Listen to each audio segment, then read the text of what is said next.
Good afternoon, you guys. It's your boy Ben Mahari here, representing Mahari Nation Sports Podcast. Much love to the entire LDBC and the basketball community. You understand what I'm saying? Don't miss basketball conversations every Friday night, 9 p.m. to Central Time. So we discuss basketball-related topics, news, debate night, and everything else in the world of basketball. You understand what I'm saying? And if you're new to the channel, feel free to hit the subscribe button and hit the bell icon to get all the latest notifications when I start dropping videos and live streams. You know what I mean? And please spread the word about the channel. All right.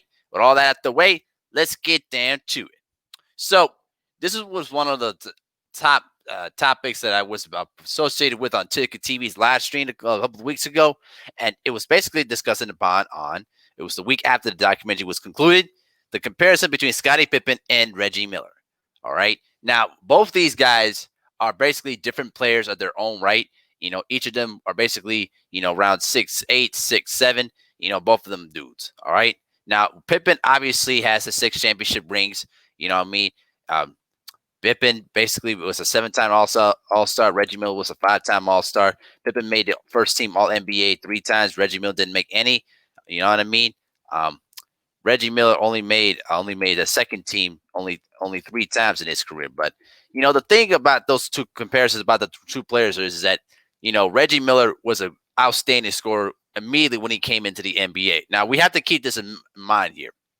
When Reggie Miller began his career, okay, he was basically coming in when Chuck Person was the guy that was the leader of the team. Because remember, Chuck Person was drafted a year before Reggie, okay. And Chuck Person averaged 18.8 points per game and was the 1986-87 Rookie of the Year. So for at least about, I would say 6 seasons in Indiana, Chuck Person was averaging 19 points per game and shooting at least 48% from the field. And then from 3-point range, he was shooting at least 35%. All right. And one of the greatest things I love about Chuck Person was he was a trash talking type of dude and always wanted to smoke. And you may remember, if you're an old school fan, the great legendary trash talking duels with Larry Bird and how Larry Bird always stuck it to Chuck Person every time they played against each other in the playoffs. But with that being said, the big thing about Reggie Miller was that Reggie Miller was increasing his scoring with every year. And when Pippen came into the NBA in the same draft classes as Reggie Miller, Pippen had to go through a lot of growing pains and had to develop a little bit longer than what Reggie Miller went through in his early stages in the NBA. Because when Reggie Miller had his first 3 years in the NBA, he was averaging 10 points per game in his rookie year. His second year, he was averaging 16. And in 89-90, when he made his first All-Star team, he was averaging 24.6, okay? When Pippen started out in the NBA, okay, it was the same draft class, just as remember. Rookie year, he averaged 7.9 points per game, all right? Second year, 14.4. Third year, 16.5. Now, when people ask me about, well, who was the one guy that was more valuable to the franchise than the other, the answer is Reggie Miller. Because as soon as Chuck Person got traded to the Timberwolves before the 92-93 season, it became Reggie Miller's team. And really much during that whole time in the 90s and the early 2000s, Reggie Miller basically was carrying the Indiana Pacers franchise team. And you got to remember, both the Pacers and the Bulls are in the same division. So they meet at least 4 to 6 times a season back then, okay? And so when you really look at both of them players, okay, Pippen was influenced a lot by Michael Jordan, okay? Because and I keep telling you this every time, and I'm a huge Bulls fan, all right? And I respect Pippen what he's been able to do throughout his career. But it's a proven fact. Without the influence of Michael Jordan pushing him to be better every offseason, I don't think Pippen would have been the Hall of Famer that he became. All right. Now, it's not saying that Pippen was going to be a great player. He would not have been a legendary player without the influence of Michael Jordan. For Reggie Miller, he basically came in and pretty much was balling out during his prime. All right.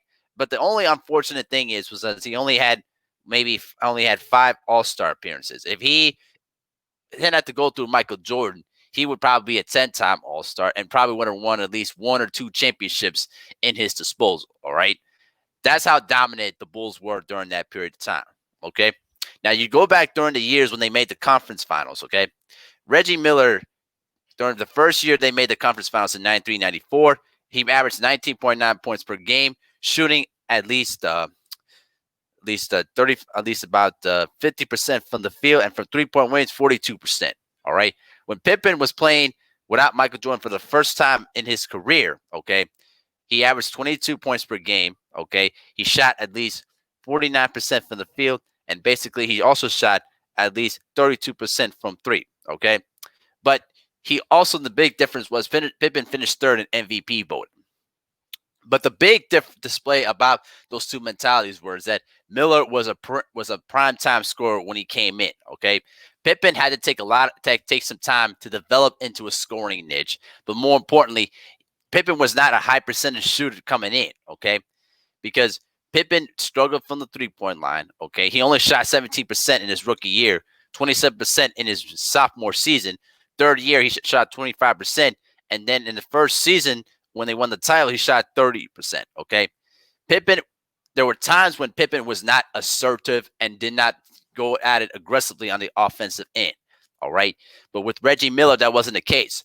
Miller came in and pretty much was always assertive and always found a way to get his shot off of screens. Okay, and because the fact that Reggie Miller was at 6'7", okay, he would pretty much can come off of screens and can shoot over the top of you. All right, but without Michael Jordan, I say, I don't think we'd have not heard of Pippen's case. Okay, he might have been a good player, but was he going to be a legendary player? We don't know.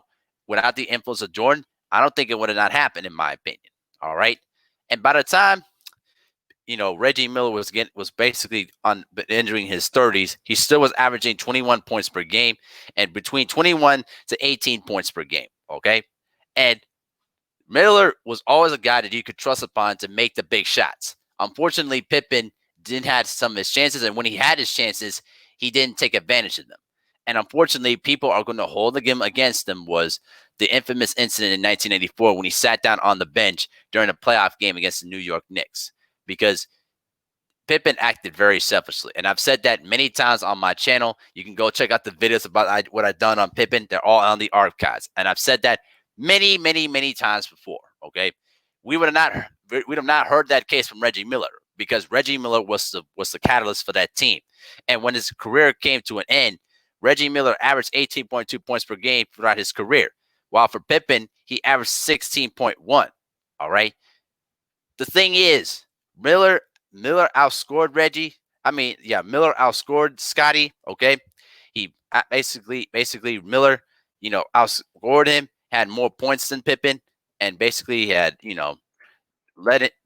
out Pippen in terms of field goal percentage and 3-point percentage. Although Pippen does own Miller in terms of the rebounding, assists, and the steals, because he basically was the defensive specialist. All right.